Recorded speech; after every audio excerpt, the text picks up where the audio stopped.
Hello everyone. Today we are here with part 2 CTET Shorts 2023. So only 10 questions will be solved. If you can prepare for them within 10 to 15 minutes, I assure you, you will get a very good rank in TET as well as CTET.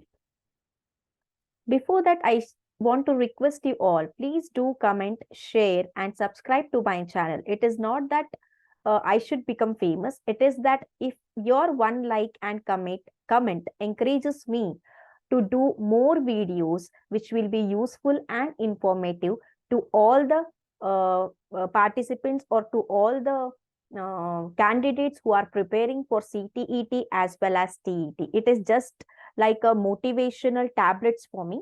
So please do subscribe, like and do comment to my videos. So in the last session, we discussed 10 questions on it. Today, we are here to discuss few more questions, the next 10 questions from this. Yes.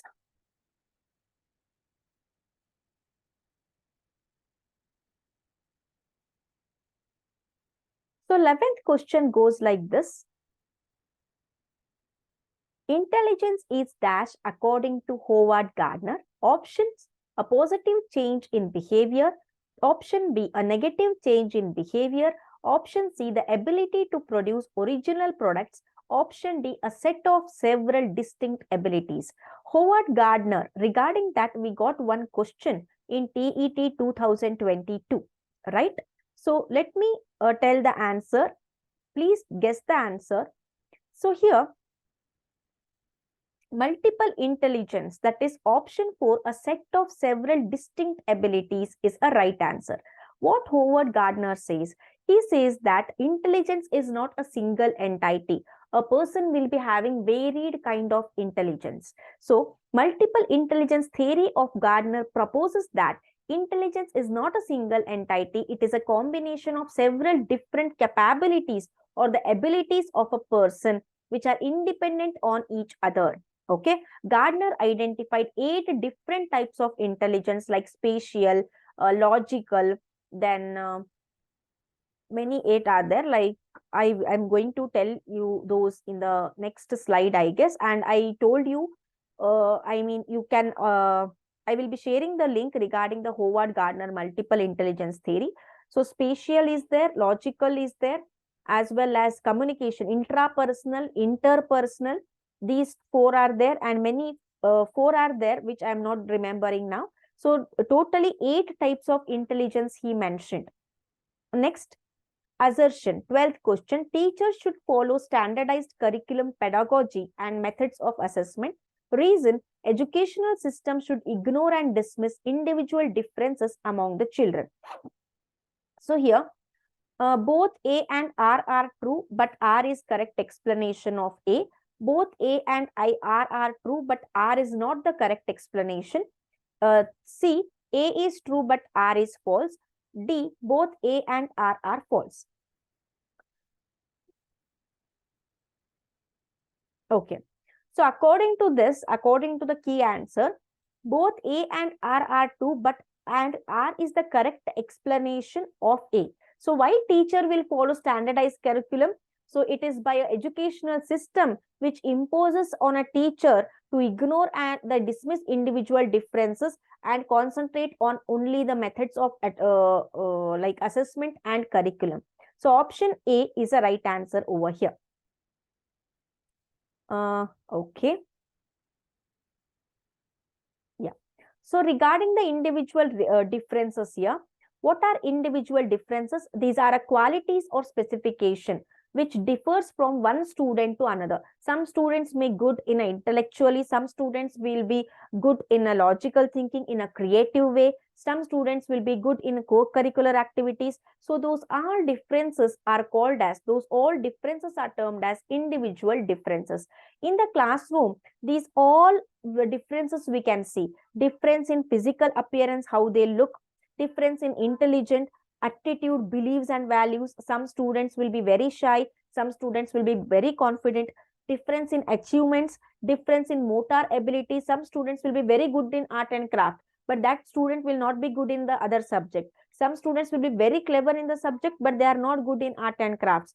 Differences based on gender, racial differences, differences due to nationality. If any foreign student or any student from other state or nation enter the classroom, they will be like, oh.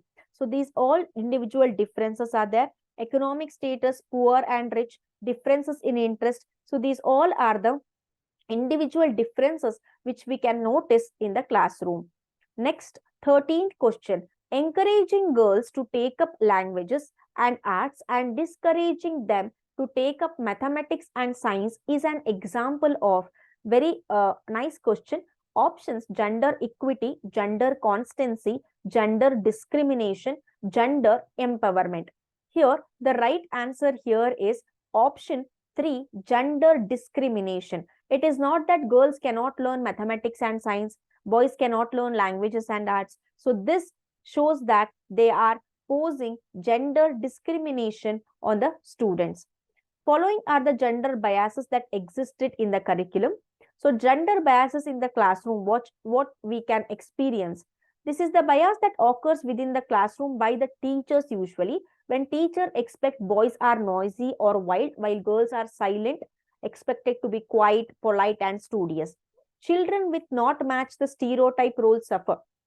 So for example, girl who is who is more confident, who is noisy and wild, so she is regarded as tomboy. So like this they will make a decision or they will make a mark, like girl should be like this, boy should be like this and all. If a boy is silent and sensible, they will call them as a girl. Like they will the peers will disturb him, the peers will call him as a girl. These all things we can see or experience in the classroom.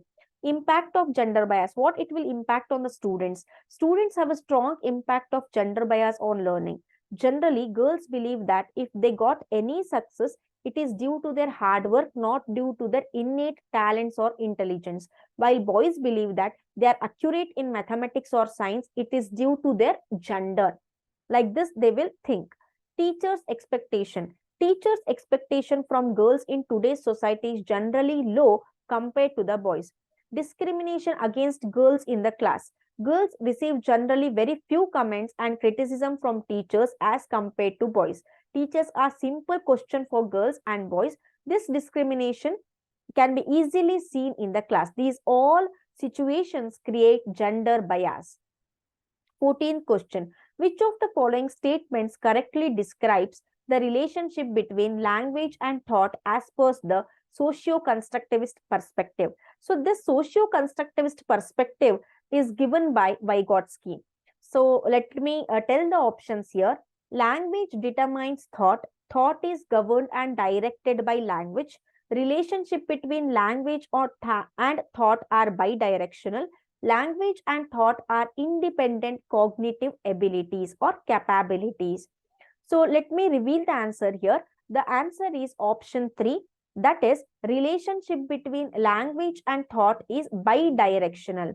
What Vygotsky says regarding it? Vygotsky's socio-cultural theory views that human develops or a child develops socially by interacting with the society. So he will acquire cultural values, cultural beliefs, problem-solving strategies, dialogue delivery from the more knowledgeable others. He comprises concepts such as culture-specific tools, private speech, and ZPD, that is zone of proximal development. For Vygotsky, thought and language are initially separate systems. At first, they will be separate from the beginning of life, but later they will merge at around 3 years of age. That is why he regarded language and thought as bidirectional. 15th question. To ensure focus on assessment for learning rather than assessment of learning, it is important to include self-assessment, peer assessment, quantitative feedback, comparison between students on quantitative parameters. What they asked, to focus on assessment for learning rather than assessment of learning, what we have to include.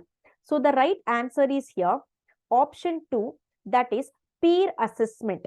Option 2, this one, first, second and third. Self-assessment is needed, peer assessment is needed, as well as quantitative feedback is needed. When we include these three, we can focus on assessment for learning instead of assessment of learning. So regarding the concept of assessment for learning and assessment of learning, I already shared the video in my channel. Please go through it and write the notes. Next question. Which of the following practice promotes inclusion in education? Inclusive education. This question is regarding inclusive education. First one, corporal punishment to students. Second option, learning for competitive exam. Third, respect for diversity. Fourth, standardized curriculum. So which practice will promote inclusive education? So let me reveal the answer. Option C, respect for diversity, is a right answer. Applied question here. Inclusive education means including all kind of students, all kind of learners in a one classroom. So if we respect the diversity, we can include inclusive education. 17th question. Which of the following disability causes challenges in paying attention and sustaining long duration involvement in task? Options are ADHD disorder, dysgraphia, dyslexia, visual impairment. So regarding dysgraphia, dyslexia, visual impairment, dysgraphia not able to identify the words, dyslexia not able to learn or recall the things, visual impairment so has a problem with the vision. So attention deficit hyperactivity disorder is a right answer. Option 1. So what is that? People with ADHD, attention deficiency hyperactivity disorder, they will be having a trouble of paying attention. They cannot control their impulsive behavior, or sometimes they will act over. They will be overactive.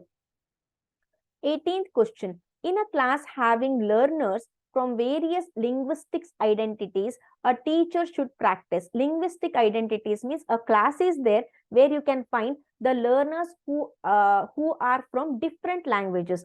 Kannada, English, Hindi, Urdu, Tulu, Tamil. So if a teacher is familiar with some of these languages, what she can adapt, what she can practice.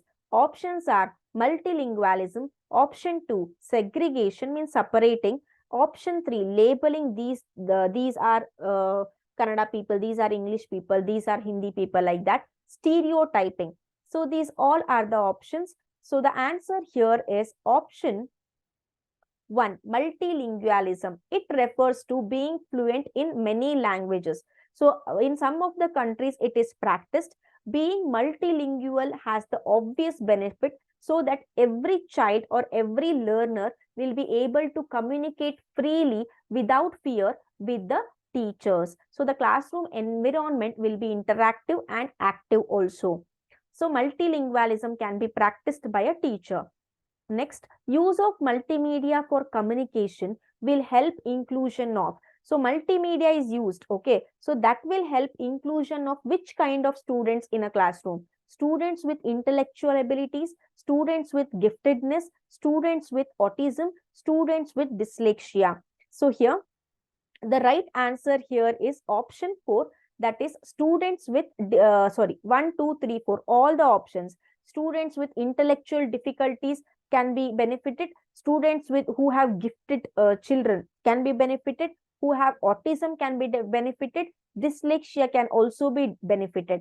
So dyslexia means what? A disorder in children who fail to attain language skill, reading, writing, spelling, so words and all. That is dyslexia. Autism means it is a serious disorder, mental disorder, where a child lacks, where a child does not have communicative skills, learning skills, social skills. So a child may find difficulty what other people are telling him or instructing him. Intellectual giftedness, these are, we can say, the super learners. So these are described as unusual ability to deal with abstract and symbolic learning. So students with intellectual superiority may or may not do well in the school. Academic giftedness involves skills and abilities necessary to perform well in school-related tasks. Intellectual giftedness, it is not that the students will be rank holders in the school, but academic giftednesses, these are the rank holder students. Okay, so this is regarding the concept of 18th question, 19th question. 20th question, which of the following is a correctly matched pair of appropriate accommodation strategy for inclusion of students with specific disability?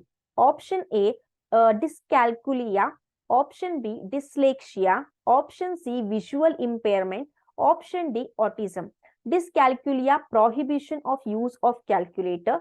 Dyslexia, giving long essays to be written. Visual impairment, providing read to text software. Autism, increasing visual overload. So among this, 1, 2, 4 are wrong. So dyscalculia, a person who is unable to do math, who is not good in math. So if you prohibit calculator for him, he may be in a fear. He will get afraid of the maths. Dyslexia, giving long essays, a person who is not able to learn words, learn spellings, or who is not able to read or write. If you give him a long essays, it is also not good. But for visual impairment, if you provide read to text software, it will be helpful for them. So here the right answer is option 3, that is visual impairment. Providing read to text software is a correctly matched pair, appropriate accommodation strategies for the inclusion of students with specific disabilities. So this is regarding the next 20 questions of CTET shorts. In the next session, I will come with 10 more questions. Until that, have a nice day and don't forget to like, subscribe and comment to my videos. Take care. Bye-bye.